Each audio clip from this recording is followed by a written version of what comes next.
Respected manager, principal, teachers, brothers and sisters, students.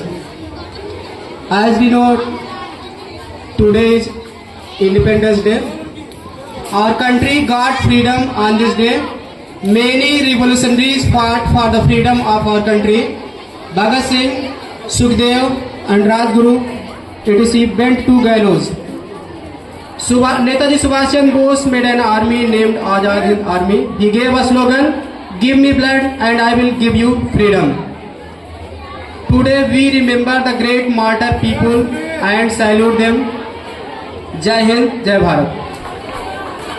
विद्यार्थियों, जैसा कि आप सभी को हमारे सभी शिक्षक बंधु बता चुके हैं, आज स्वतंत्रता दिवस है और इस स्वतंत्रता दिवस को पाने के लिए हमारे देश में बहुत सी क्रांतियां लड़ी गई। भगत सिंह, सुखदेव और राजगुरु हंसते हंसते फांसी के फंदे को चूम लिए। नेताजी सुभाष चंद्र बोस ने एक सेना का गठन भी किया था जिसका नाम था आजाद हिंद फौज। उन्होंने नारा दिया था, तुम मुझे खून दो मैं तुम्हें आजादी दूंगा।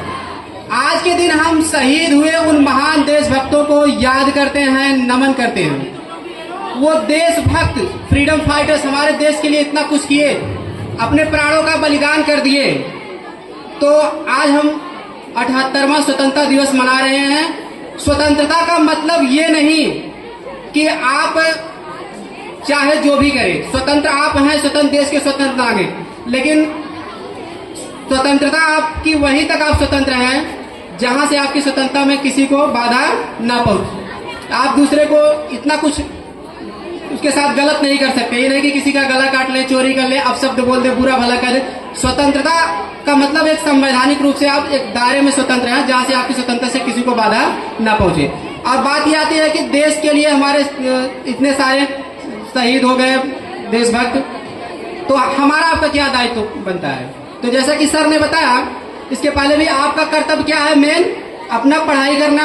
देश के लिए आप कुछ कर सकते हैं क्योंकि अध्यापक को राष्ट्र निर्माता कहा जाता है। तो आज के बच्चे भविष्य हैं देश के, तो इसलिए आपका भी कुछ दायित्व होता है। आप लोग क्या कर सकते हैं? हम जान देने की बात नहीं कर रहे हैं, लेकिन आप लोग अच्छे से पढ़ाई करें, देश के लिए कुछ करके दिखलाएं। इसी में से कोई डॉक्टर बनेगा, इंजीनियर बनेगा, साइंटिस्ट बनेगा, टीचर बनेगा, किसी न किसी रूप में देश की सेवा करेगा। इस समाज के लिए आप कुछ करिए, जो भी कर सकते हैं।